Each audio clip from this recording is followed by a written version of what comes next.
El Señor les bendiga, queridos hermanos. Ha sido un muy lindo tiempo adorando al Señor. También, ¿cierto? Teniendo la cena del Señor, ¿cierto? Para los que llegaron tempranito. Y bueno, vamos ahora a ir a su palabra, que sabemos, ¿cierto? Que es tan importante para nuestra vida de fe. Les quiero comentar, queridos hermanos, que desde esta predicación en adelante, la mayoría, no todas, pero la mayoría, por algunas semanas, van a estar, ¿cierto? Abordando un tema de la Biblia, una porción de la Biblia, que son las bienaventuranzas. ¿Las has escuchado? Las bienaventuranzas. Ya.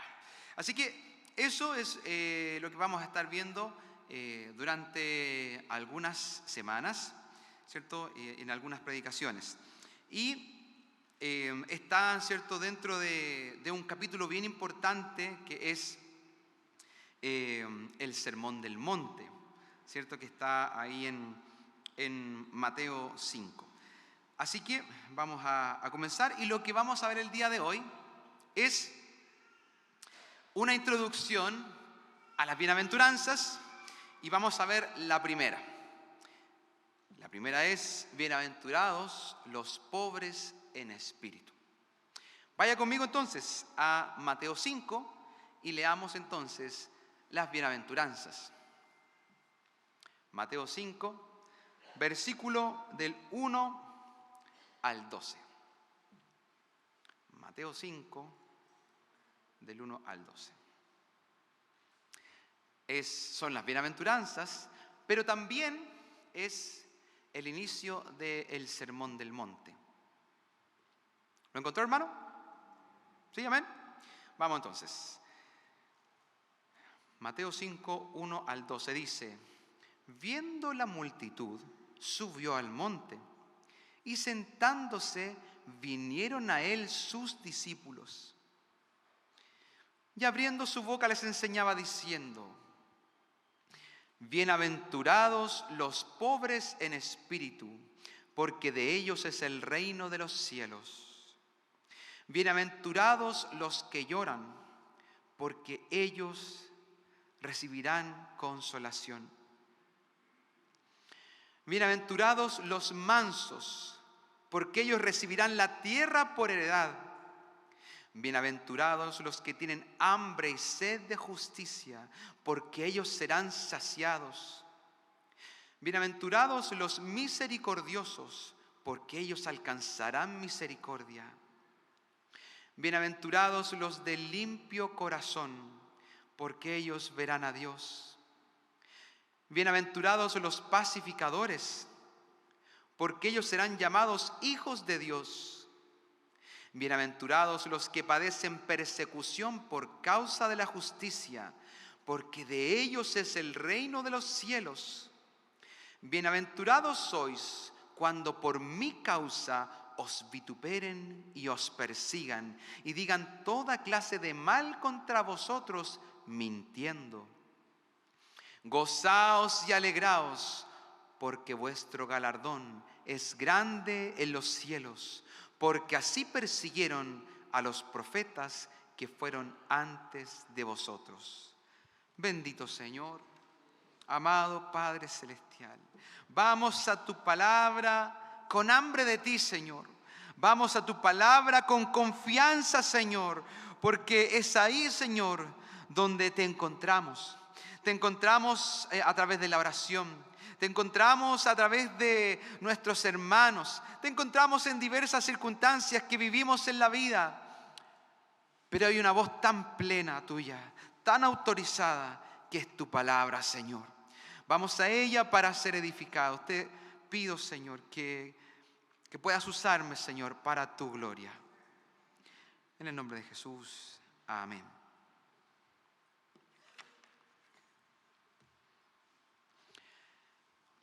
El Sermón del Monte,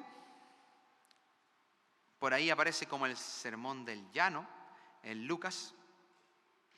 porque podría significar una meseta en medio del monte. Y hay algo ya interesante que ocurre, porque Lucas lo ubica un poquito más adelante, pero, muchas gracias hermano, Mateo lo ubica casi al principio, capítulo 5, ¿cierto? No nos llevamos tanto de uno de los evangelios más largos. Entonces,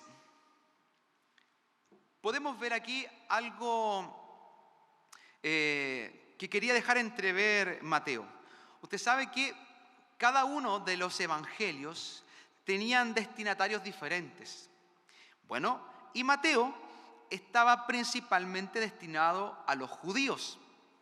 Y en el mundo judío era muy importante, desde Moisés en adelante, la visión de un maestro.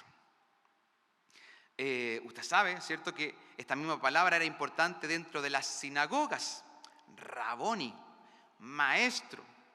Entonces, como Mateo quería llegar a un público judío, comenzó desde el principio sentando las bases, ¿cierto?, y diciendo: Jesús es un gran maestro. Y más que eso, es el maestro. Y para el mundo judío era importante ya reconocer a Jesús de esta manera. Entonces, ya para los oídos y la visión judía, se estaba presentando a Jesús en un nuevo Sinaí, ¿cierto? Así como Moisés habló desde un monte, ahora hay un nuevo Sinaí en este monte ¿cierto?, del Sermón del Monte y de las Bienaventuranzas. Hay una nueva ley. Ojo sí con esto, no es que venga el Señor a enseñar cosas que no estaban o cosas diferentes al Antiguo Testamento. De hecho, Jesús mismo es el que dice que ni una jota ni una tilde pasará de la ley. Jesús viene a entregar el espíritu de la ley que se había perdido. Y cierto, por mandamientos de hombres. Así que hay un nuevo Sinaí, una nueva ley entre comillas, ¿cierto? Y lo más importante, un nuevo Moisés, que vendría a ser nuestro Señor, un nuevo y mejor maestro. Y como introducción, ¿cierto?, que estamos viendo del Sermón del Monte, quiero irme un poquito más atrás. En el capítulo 4, versículo 17, usted lo tiene al ladito, así que le pido que me acompañe a leerlo. Capítulo 4, 17 dice: Desde entonces comenzó Jesús a predicar y a decir: arrepentíos, porque el reino de los cielos se ha acercado. Arrepentíos, porque el reino de los cielos se ha acercado. Esto es lo que Jesús dijo antes del Sermón del Monte. Y creo que es un muy buen punto inicial para las bienaventuranzas y el Sermón del Monte. La palabra arrepentíos o arrepentimiento, ¿cierto?, griega es metanoia. Es una palabra muy importante en la vida de usted y en mi vida, en la vida de un cristiano. Si la dividimos, usted sabe que hay palabras compuestas, esta es una de ellas. Metanoia viene de meta, que es conjunto, después más allá, y nous, que es mente, que querría significar y que significa mente posterior, reconsideración, un significativo cambio de mentalidad, cambiar de parecer. Eso es metanoia y eso es arrepentimiento. Cambiar significativamente mi mentalidad. Hemos sido educados de cierta manera por este mundo y este sistema. Y vamos a los pies de Jesús para que Él cambie nuestra mentalidad, para que tengamos la mente de Cristo. No la mente del pastor, no la mente de la iglesia, la mente de Cristo, amado hermano. Entonces, esta palabra es muy importante, este cambio significativo de mentalidad. Muchos lo he escuchado en muchas predicaciones, que este arrepentimiento quiere decir un cambio de dirección. ¿cierto?, de 180 grados. Y bueno, y me da risa también porque en varias predicaciones he escuchado decir un cambio de dirección de 360 grados. Y usted sabe, ¿cierto?, que eso significa ir por el mismo lugar al que venía, ¿cierto? No, es 180. Si yo voy para allá, conozco a Cristo y ahora voy hacia allá. Un cambio total de dirección hacia la dirección que Cristo me está indicando. No es meramente un cambio intelectual, es un cambio de parecer respecto a nuestro comportamiento y a nuestra mentalidad, produciendo también una reacción emocional. El arrepentimiento, amados hermanos, lejos de ser una cosa que yo tenga aquí en mi mente, porque nosotros tenemos como facilidad culturalmente de disociar nuestra mente de nuestras emociones. Decimos, alguien es racional cuando alguien piensa, ¿cierto?, solamente a través de su mente, ¿cierto?, y es alguien calculador. Y decimos, alguien es emocional cuando piensa con el corazón. Pero la verdad es que para la mentalidad hebrea, mente y corazón es como más o menos lo mismo. Así que ellos no separan tanto la racionalidad de las emociones. Entonces, aquí, hermano, el arrepentimiento no solamente produce un cambio de mentalidad donde yo ahora quiero pensar como Cristo, quiero pensar como me enseña la palabra, sino que eso debe afectar mis emociones. Debe afectar mis emociones. Y está muy vinculado con las palabras contrición, compunción, remordimiento, pesar, aflicción y tristeza por nuestra conducta previa.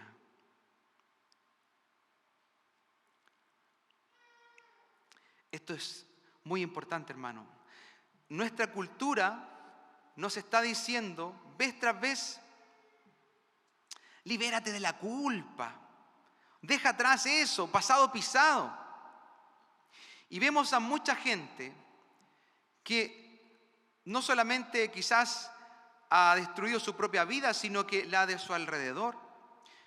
Yo he visto como muchos padres, ¿cierto?, como profesor, viven sus vidas tomando decisiones, abandonan sus familias, toman decisiones tan egoístas y van dejando por doquier un montón de gente herida, con un montón de daños colaterales, y después dicen: yo voy sin culpa adelante, voy sin remordimiento. ¡Wow! ¿Cuánta gente no anda por la vida haciendo daño cuando realmente necesitamos convicción de pecado? Necesitamos convicción de que lo que hemos hecho no está bien. Y más que eso, está mal ante los ojos de Dios. Hemos pecado ante un Dios santo. Una de los momentos donde uno ve claramente esto es lo que le pasa a Isaías. Isaías ve a Dios y probablemente él pensaba que era un hombre correcto, un hombre, ¿cierto?, dentro de su cultura, ya medio famoso, un profeta del Dios Altísimo. Pero cuando él ve la majestad de Dios, dice: ay de mí. Cuando él ve la santidad de Dios, dice: ay de mí. Ay de mí, ¿cierto?, que vivo en un pueblo de labios inmundos, y su misma se da cuenta de su verdadera condición. Así que, hermano, cuando llegamos a Cristo, verdaderamente debe ocurrir esto: ver nuestros pecados y ver la santidad de Dios y decir: wow, lo he hecho mal y quiero hacerlo mejor. Realmente debemos tener contrición, debemos tener esta aflicción por haber fallado a Dios, por haber fallado a nuestro entorno, por haber fallado a nuestros padres, por haber fallado a nuestros hijos. Pero nuestro mundo actual quiere vivir sedado, quiere vivir con penicilina, no sé si esa, no parece que no, pero bueno, alguna, ¿cierto? De las, cuando uno va al doctor, ¿cierto? Y uno dice, oh, quiero sufrir lo menos posible. Pero este dolor que produce el despertar a nuestra verdadera condición es algo correcto, es algo que Dios quiere producir. Pero no se queda en ese pesar, no se queda en esa tristeza de lo que he hecho mal, no se queda en ese pesar de haber fallado, sino que es reemplazada, escúcheme hermano, por el gozo del perdón de Dios. ¿Usted ha sentido eso, hermano? ¿Sabe que la primera vez que yo sentí esto fue en una colonia? Las colonias infantiles. Porque a pesar de que estoy diciéndole, amado hermano, de que está bien sentir culpa y remordimiento cuando no hemos dado cuenta de nuestro actuar, esa no es la condición en la que Dios quiere que nos quedemos. Dios viene con el bálsamo de su perdón. Yo me acuerdo cuando pequeño estaba en unas colonias y descubrí que siendo pequeño ya había pecado, había desobedecido a mis padres, había mentido en el colegio, tuve esta convicción de pecado, me hablaron de Jesús, le pedí perdón por mis pecados y ¿saben qué, hermano? De esa reunión salí como flotando. Un mocoso así chiquitito, salí así, pero wow, Dios me ha perdonado, no tengo culpa, ha sido sacada por la obra de Cristo en la cruz, porque Él pagó por mis pecados. Así que esa condición de arrepentimiento inicial es reemplazada por el gozo del perdón de Dios. Bueno, ¿y por qué necesitamos un cambio de mente? Bueno, porque es algo que está constantemente en la palabra de Dios. De hecho, fue el llamado también al pueblo de Dios. El pueblo de Israel fue llamado a ser un pueblo santo, un pueblo distinto, un pueblo separado. Miren lo que dice el Levítico 18, 2 y 3. Dice, yo soy Jehová vuestro Dios. No haréis como hacen en la tierra de Egipto, en la cual morasteis, ni haréis como hacen en la tierra de Canaán, a la cual yo os conduzco, ni andaréis en sus estatutos. Mis ordenanzas pondréis por obra y mis estatutos guardaréis andando en ellos. Yo, Jehová vuestro Dios. Querido hermano, Dios quiere que usted y yo, producto de este arrepentimiento, de esta metanoia, de este cambio de mentalidad, seamos distintos. Seamos distintos al mundo que nos rodea. El Señor le dice a su pueblo, yo quiero que ustedes sean distintos a Egipto, de donde los estoy sacando, y quiero que sean distintos de Canaán, ¿cierto? De las personas que están allá, ¿cierto? Y todos esos pueblos, porque quiero que sean distintos, quiero que sean santos, quiero que tengan mis principios. Pero ¿sabe lo que sucedió? Muchos salieron de Egipto, muchos salieron y vieron el mar rojo abierto, vieron las plagas, vieron el poder de Dios. Pero sucedió algo muy triste. Salieron de Egipto, pero Egipto no salió de ellos. Muchos de ellos, estando ya en el desierto, estando ya entrando en la tierra prometida, dentro de ellos seguía reinando Egipto con sus dioses y sus valores. Amado hermano, usted que está acá, todos nosotros que estamos acá, hemos sacado a Egipto de nuestro corazón con sus ídolos y sus valores. Porque usted y yo, hermano, estamos bombardeados toda la semana en los colegios, en las universidades, en la opinión pública, en las redes sociales, en la televisión. Todo el día, y usted no sea ingenuo, hermano, hay una orquestación, no es que me vaya a poner ahora, ¿cierto?, conspiranoico y todas las cosas que, ¿cierto?, se dicen, pero hay una cosa cierta, hay un príncipe de las tinieblas y que hay muchas cosas que él está orquestando para poder engañarnos. Amado hermano, si hacemos un escáner de nuestra manera de pensar, ¿cuánto de Egipto tenemos? ¿Cuánto del reino de los cielos tenemos? ¿Cuánto nos han educado las redes sociales, las telenovelas, los discursos de gente famosa y cuánto nos ha educado la palabra del Señor. Cuánto de la mente de Cristo tenemos. Al ladito, no lo busque, en Mateo 6:8, en el contexto de la oración modelo del Padre Nuestro, Jesús le dice: no oren ni como los paganos ni como los fariseos. Una vez más, Señor diciendo: quiero que sean un pueblo distinto. Y les dice: no os hagáis pues semejantes a ellos. Una vez más, el Señor diciéndole a su pueblo: no sean como el mundo. Así que lo peor que nos pueden decir como cristianos es: pero si no eres diferente a los demás. Muchas veces se enfatizó el hecho de que nos vistiéramos diferentes, ¿cierto? Canuto con corbata, ¿cierto? Canuto es alguien que se viste de cierta manera. Sabemos que eso no es relevante. Es nuestra forma de actuar, son nuestros valores, son nuestras decisiones en el día a día.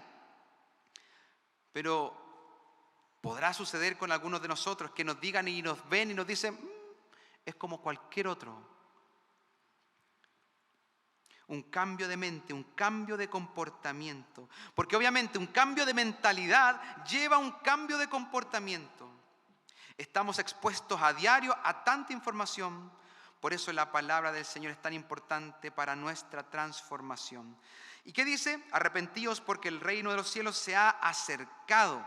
O sea, tenemos que cambiar nuestra mente, tenemos que cambiar de dirección. Ya no más el mundo, ahora sí al reino de los cielos. El reino de los cielos ahora es el que me tiene que educar con sus valores, con su estándar, con las enseñanzas de Cristo en los evangelios y de toda la palabra. Así que nuestra identidad como ciudadanos del reino de los cielos es la que debe aflorar. Otras veces lo he dicho. Tenemos, ¿cierto?, hermanos acá en nuestra congregación que son de otros países. Y sabemos, ¿cierto?, a veces los escuchamos hablar y decimos: sí, este hermano, ¿cierto?, es de otro país. Yo me acuerdo una vez estuve en otro país y, ¿saben?, me pasó algo tan raro. Yo vi caminar a una persona, solo caminar. Estaba en un zoológico, en otro país. Y vi una persona caminar hacia mí. Y yo dije: es chileno. Lo doy por firmado. Es chileno. Caminando medio encorvado, así. Y encima venía caminando hacia mí. Y yo, bien atento, porque estaba seguro. Venía hablando por teléfono. Y cuando me acerco, lo escucho decir varios garabatos que conozco. Y dije: es chileno. Pero hermano, solo por verle caminar, ¿pasará eso con nosotros? Que nos ven y dicen: este como aquí es de otro lado. Tiene otros valores, tiene gracia, tiene amor, tiene misericordia, tiene santidad. Wow. Bien, las bienaventuranzas.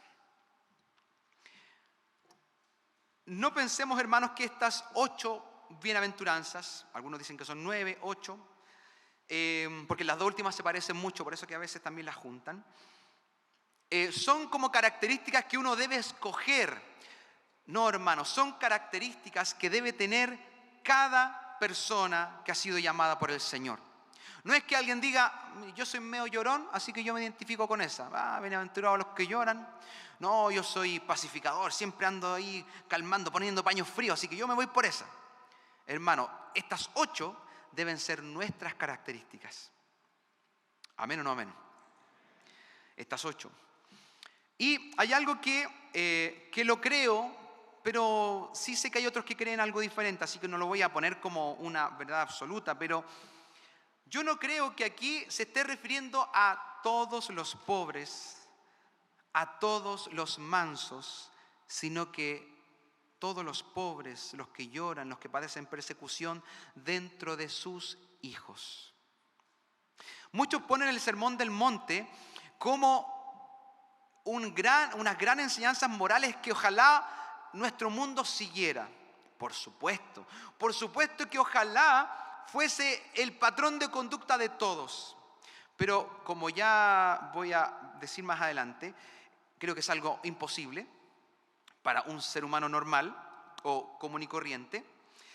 Pero yo no creo que sea para todos los que lloran, para todos los que padecen persecución, sino para sus hijos que lo viven. Y me baso en lo siguiente. Dice, viniendo la multitud, subió al monte y sentándose, vinieron a él sus discípulos. ¿Se fijó en eso? Vinieron a él sus discípulos y abriendo su boca les enseñaba diciendo.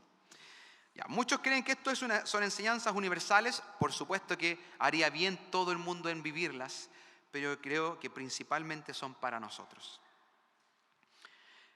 Las bendiciones que se prometen, estas bienaventuranzas, la palabra original es Macarios, que significa bienaventurado, feliz, bendito.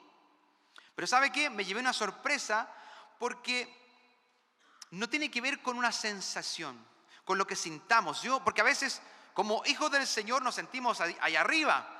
Sentimos la presencia del Señor, pero a veces no. Y a veces, de hecho, venimos a alguna reunión y no sentimos nada. No tiene que ver esta bienaventuranza con algo que sintamos, sino, escuche hermano, es como Dios nos ve. Dios nos ve bienaventurados cuando tenemos los valores del reino. Dios nos ve como benditos. Es lo que declara Dios sobre usted y sobre mí. No es lo que usted sienta, no es lo que usted esté buscando, es lo que Dios piensa de usted cuando usted vive de esta manera.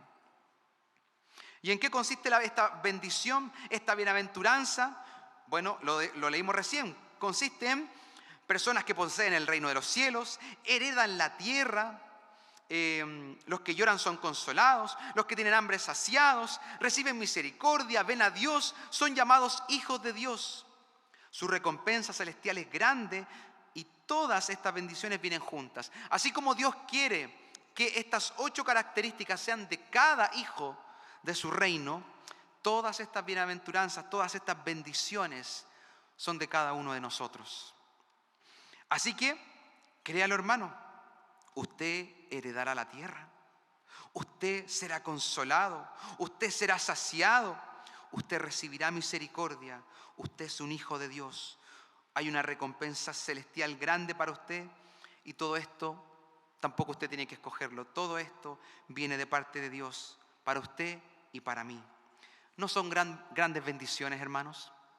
Quizás muchas veces decimos, chuta, nací en una familia con un apellido de medio pelo, heredé puras deudas, ¿cierto? Muchas veces uno quiere, ¿cierto? Porque hay gente que como que vino ya con la marraqueta bajo el brazo, ya vino con hartas bendiciones de yapa. Y usted dice, chuta.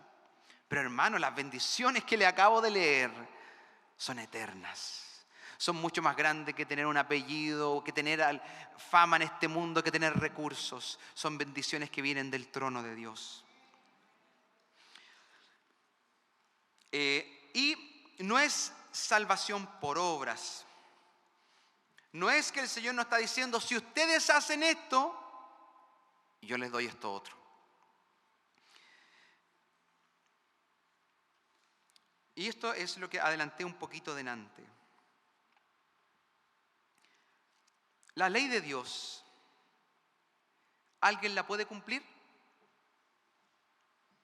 ¿Alguien puede cumplir cabalmente toda la ley de Dios? No. ¿Y sabe qué? Cuando leemos el Sermón del Monte, es como que más difícil que las leyes del Antiguo Testamento. Porque el amar a nuestros enemigos está difícil, ¿cierto? Está difícil. La vara es tan alta que yo sé que ningún ser humano puede cumplirla. La ley de Dios, como lo dice el apóstol Pablo, nos demuestra, nos devela, nos deja ver que hemos pecado y que al no poder cumplir con las exigencias de Dios, de un Dios santo, necesitamos un Salvador. ¿Me escuchó, hermano? La ley pura y santa de Dios la vemos y decimos, wow, no doy el ancho. Lo puedo intentar, pero jamás voy a dar el ancho y debo pagar por mis pecados. Así que necesito un Salvador. La ley nos lleva a Cristo por nuestra imposibilidad de cumplirla. Pero también viene otro paso después, y es que Cristo nos envía a la ley para ser santificados, para tener estándares altos por los cuales vivir.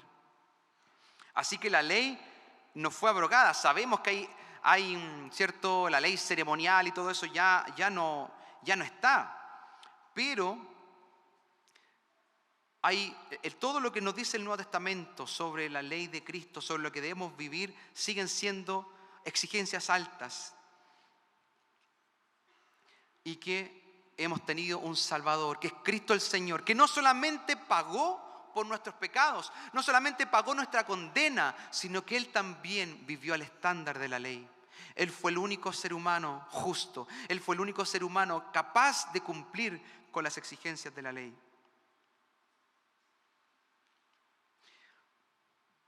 Entonces, las bienaventuranzas nos muestran la ética del reino. Son si las miramos como seres humanos naturales, nos parecen tan elevadas. Pero ¿sabe qué? Y aquí quiero también sacar lustre a nuestra experiencia pentecostal, amado hermano. Por supuesto que si miramos la ley de Dios, si miramos las bienaventuranzas, decimos, wow, qué difícil, qué vara más alta, Señor. Pero ¿sabe qué, hermano? Nosotros podemos ir en un constante progreso en la ética del reino, en los valores del reino, en la santidad de Dios, porque tenemos al Espíritu Santo. Tenemos al Espíritu Santo en nuestra vida. Así que una vez más le digo, hermano, no es con nuestras fuerzas, es con su Santo Espíritu. Hermano, yo un montón de veces he podido avanzar en mi vida de fe, no por lo que yo pueda hacer, simplemente porque el Espíritu Santo está conmigo. Usted, yo sé que es testigo de eso. Quizás muchas cosas que no podía dejar, pecados, tentaciones, vicios, y que usted mira atrás y dice, wow, lo dejé porque el Señor está conmigo. El Espíritu Santo ha obrado santidad en mí. Así que nosotros, al ser ciudadanos del reino de los cielos, capacitados y perfeccionados con el Espíritu Santo, ya que somos templo del Dios viviente, podemos mirar las bienaventuranzas y decir, Señor, créalas en mí, quiero vivir a la altura de ellas. Y a pesar de que las bienaventuranzas no significa salvación por obras, una vez un querido amigo me dijo algo que nunca se me olvidó. La vida cristiana es incompatible con una vida de pecado, sin arrepentimiento, una vida abierta al pecado. Si una persona que es hija del Señor empieza a pecar y le da lo mismo y sigue pecando, eso no es otra muestra de que está abandonando la fe. Está abandonando la fe. Pero hermano, usted y yo, si nos aferramos a Cristo, usted y yo, si buscamos al Señor en oración, buscamos al Espíritu de Dios, el Espíritu de Dios puede formar la mente de Cristo en nuestra vida y puede transformarnos para poder vivir a la altura de la ética del reino, a la altura de la santidad que Jesús nos pide, porque Él está con nosotros. Bien. Primera bienaventuranza, bienaventurados los pobres en espíritu, porque de ellos es el reino de los cielos. Cuando yo leía esto y era más chico me confundía, porque decía, bueno, los cristianos no tenemos que tener como una riqueza espiritual, ¿cómo vamos a ser pobres en espíritu? Y sobre todo me confundía pensando en la palabra espíritu, que como lo que acabo de decir, nosotros creemos que debemos vivir vidas plenas en el Espíritu Santo.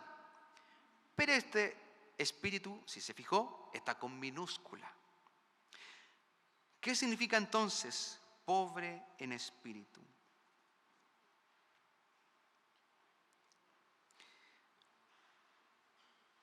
Quiero explicar un poquito cómo esta palabra empezó a tener un desarrollo en el Antiguo Testamento. Si uno lee el Antiguo Testamento, muchas veces la palabra pobre aparece como lo que conocemos, alguien que carece de cosas, ¿cierto? Pero de repente empezamos a ver en la palabra pobre, en varios pasajes del Antiguo Testamento, algo más allá. Hay una progresión y un desarrollo de la palabra pobreza. Y que gradualmente empezó a suceder lo siguiente. ¿Se acuerda que delante dije, bueno, a veces decimos, chuta, no tengo muchos contactos, no tengo un apellido importante, y a veces nos parece tan injusta el sistema cuando quizás tenemos enfermedades graves y quizás no tenemos los recursos para enfrentarlo? ¿Qué empezó a pasar en el Antiguo Testamento? El pobre comenzó a ser esta persona que decía, ¿sabes qué, Señor? No tengo a quién más acudir. Solo tú puedes ayudarme. No tengo recursos, no soy de una casta especial, no tengo nada, Señor, pero te tengo a ti. Entonces, el desarrollo de esta palabra comenzó a ser el de la persona necesitada, pero que encuentra su plenitud en Dios. Empezó a tener estos visos espirituales y a identificarse, escúcheme hermano, con la humilde dependencia de Dios. Y esto es lo primero que quiero decirle con respecto a pobre en espíritu. Pobre en espíritu es alguien que sabe que es dependiente de Dios. Señor, yo dependo de ti. Yo dependo de ti. ¿Y sabe qué? A mucha gente le cuesta esto por la autosuficiencia. Así que de partida es alguien que sabe que depende de Dios. Vaya conmigo, hermano, a Salmo 34:6. Vaya conmigo, querido hermano. Salmo 34:6.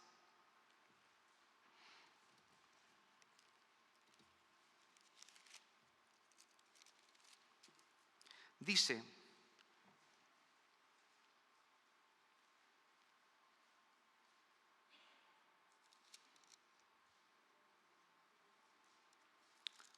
por eso no me coincidía. Abrí Job. Perdón, hermano, estaba ya pensando en qué ocurrió. Salmo 34:6. Dice: este pobre clamó. ¿Qué dice después? Y le oyó Jehová y lo libró de todas sus angustias. ¿Se identifica usted con esto? Este pobre clamó y le oyó Jehová. El pobre en el Antiguo Testamento es aquel que está afligido y es incapaz de librarse por sí mismo y que, por consiguiente, mira a Dios en busca de salvación, al mismo tiempo que reconoce que no tiene derecho ninguno a reclamar. Vaya conmigo a Isaías 41:17. Isaías 41:17. Dice 41:17. Los afligidos y menesterosos buscan las aguas y no las hay. Seca está de sed su lengua. Yo Jehová los oiré. Yo el Dios de Israel no los desampararé. ¿Se da cuenta aquí? ¿Quiénes son los afligidos, los menesterosos, que no tienen dónde encontrar ayuda? Yo el Dios de Israel no los desampararé. Y este versículo que vamos a leer ahora me encanta. Vaya conmigo a Isaías 57:15. Me encanta, hermano. Este es uno de mis versículos ancla en mi vida. Versículo 57:15. Porque así dijo el alto y sublime, el que habita la eternidad, cuyo nombre es el Santo. Yo habito en la altura y la santidad. ¿Y se queda ahí Dios? Y con el quebrantado y humilde de espíritu, para hacer vivir el espíritu de los humildes y para vivificar el corazón de los quebrantados. Me encanta cómo es nuestro Dios. ¿Cómo son los poderosos de nuestra tierra? Es gente que está allá arriba, en la estratosfera, y no bajan. Es gente que quiere alfombras rojas. Nuestro Dios, que está en lo alto y sublime, se inclina a recogernos. Se inclina a buscarnos cuando estamos en lo más bajo del lodo. El Señor vino en la persona de Jesús a rescatarnos de nuestros delitos y pecados. Nuestro Dios no es ese Dios que se queda cómodo en su grandeza, se arremanga las manos, se ensucia los pies, se inclina y viene a rescatarnos. Así es nuestro Dios, alto y sublime, pero que habita con el humilde, con el quebrantado de corazón. Por eso, ser pobre en espíritu es reconocer nuestra pobreza espiritual. Y esto me encantó cuando lo leí en un libro que decía nuestra bancarrota espiritual. Y aquí no tiene que ver con nuestros recursos. Hermano, el apóstol Pablo era una eminencia y alguien destacado en su época. El apóstol Pablo era alguien connotado. Quizás los demás discípulos sí eran gente del vulgo, como se dice, pero el apóstol Pablo no. Él tenía un estatus y recursos, pero no importando su estatus, él dijo: yo soy el más pequeño de los apóstoles, porque perseguía la iglesia del Señor. No importa, y aquí es algo mucho más allá de lo material, es reconocer nuestra bancarrota espiritual, es reconocer que si no tenemos al Señor, nosotros estamos muertos en delitos y pecados. Es reconocer que necesitamos al Señor para guiar nuestra vida. ¿Y sabe qué?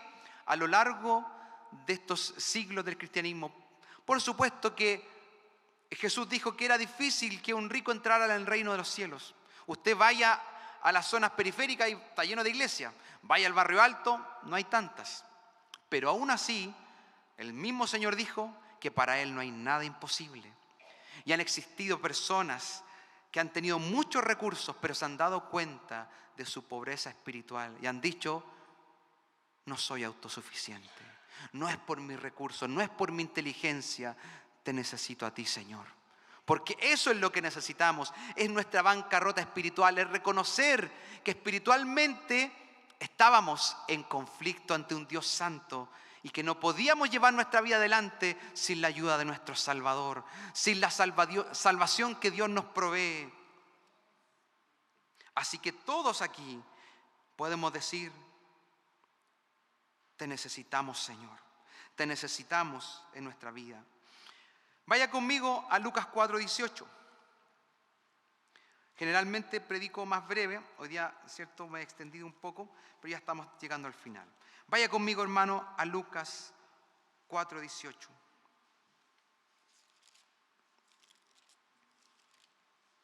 Dice,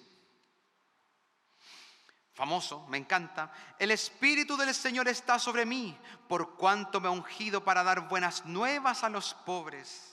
Me ha enviado a sanar a los quebrantados de corazón, a pregonar libertad a los cautivos y vista a los ciegos, a poner en libertad a los oprimidos. Lucas 18:13, ahí mismo Lucas, vaya conmigo. Lucas 18:13 dice: vaya conmigo al 11, y leemos desde el 11 en adelante. El fariseo, puesto en pie, oraba consigo mismo de esta manera: Dios, te doy gracias porque no soy como los otros hombres, ladrones, injustos, adúlteros, ni aun como este publicano. Ayuno 2 veces a la semana, doy diezmo de todo lo que gano. ¿Parece un pobre en espíritu este hombre? ¿Es un pobre en espíritu alguien que alardea de su santidad? Para nada. Mire aquí el verdadero pobre en espíritu que está en el versículo 13. Mas el publicano, estando lejos, no queriendo ni aún alzar los ojos al cielo, sino que se golpeaba el pecho diciendo: Dios, sé propicio a mí, pecador. Aquí hay un pobre en espíritu, hermano, frente a alguien que alardea de su santidad. El último versículo, vaya conmigo a Apocalipsis 3. Esto lo vimos, ¿cierto? El año pasado cuando se habló del mensaje a las iglesias. Vaya conmigo a Apocalipsis 3, versículos 17 y 18. Aquí hay una iglesia que se creía rica espiritualmente, que estaba ciega a su verdadera condición.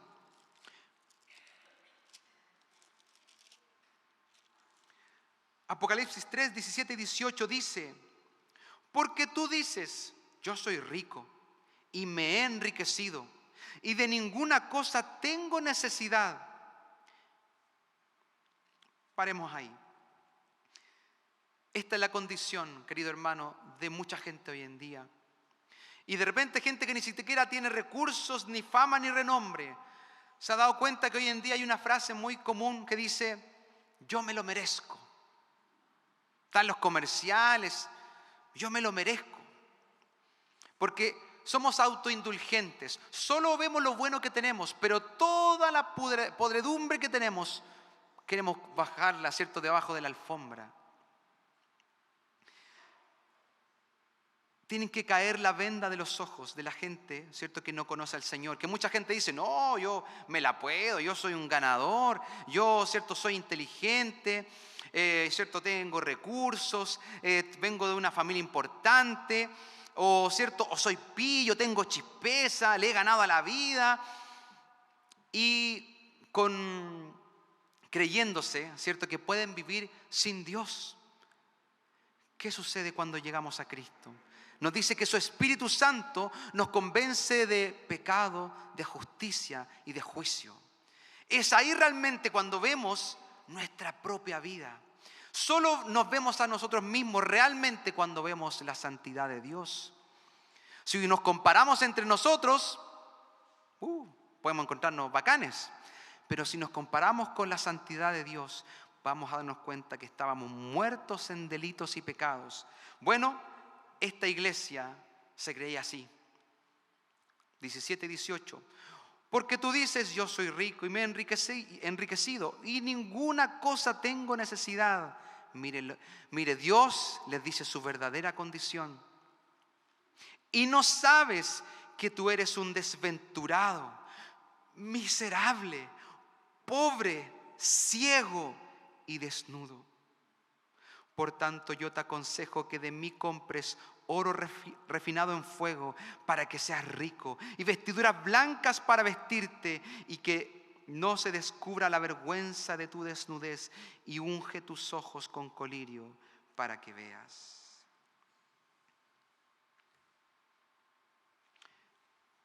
Póngase en pie, hermano, y vamos a orar.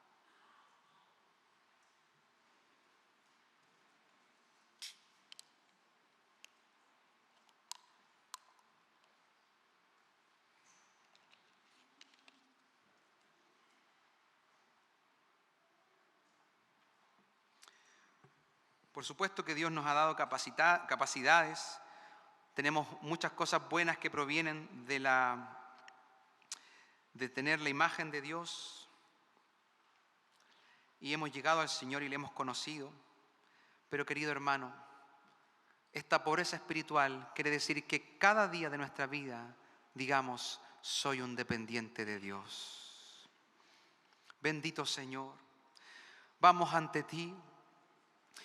Y como hemos visto en tu palabra, queriendo que tú transformes nuestra manera de pensar. Que tú vengas, Señor, con esta metanoia, Señor. Oh Jesús, escanea nuestros pensamientos, escanea nuestro corazón y ve si hay en ellos camino torcido y ve si hay maldad. Oh Señor, ve si quizás estamos más inclinándonos ante una ideología de las tantas que hay ahora, de izquierda y de derecha, o estamos inclinándonos ante la cruz. Bendito Señor, te pido que tú puedas en cada uno de los que está aquí formar la mente de Cristo en nuestra vida. Queremos ser transformados en nuestra manera de pensar para ser transformados en nuestra manera de comportarnos. Y te pido, querido Señor, te pido, amado Señor, que en cada uno de los que estamos acá, oh Señor, seamos pobres en espíritu. No seamos de los que alardeamos por los servicios que hacemos en la iglesia. No seamos de los que nos creemos superiores a los demás porque tenemos un cargo en la iglesia. No seamos de los que nos creamos superiores a los del mundo porque somos evangélicos, sino que sepamos que si estamos aquí, somos tus hijos, es por pura gracia. Es porque tú, Señor, saliste a nuestro encuentro y pudimos ver nuestra verdadera condición sin ti. A pesar de que quizás aquí hubiesen algunos que quizás tenían una vida tranquila, sin sobresaltos, o quizás otros estaban en lo más profundo del lodo. Todos los que estamos aquí hemos reconocido que somos necesitados de ti, que no queremos seguir nuestra vida ni un segundo sin que tú la guíes, sin que tú nos acompañes, sin que tú vayas a nuestro lado. Señor, somos dependientes de ti. Oh Señor, te reconocemos, Señor, como nuestro Señor, como nuestro Rey, nuestro Redentor, como quien guía cada una de nuestras decisiones. Bendito Dios, quita la soberbia de nuestras vidas, quita la altivez de nuestros corazones, quita la autosuficiencia, que nos demos cuenta que tú eres nuestro gran tesoro y que tú, Señor, estás para nosotros, para capacitarnos, para ayudarnos a vivir a la altura de tu palabra. Oh Señor, haznos hombres llenos de ti, llenos de tu palabra, llenos de tu presencia y con la mente de Cristo. En el nombre de Jesús. Amén.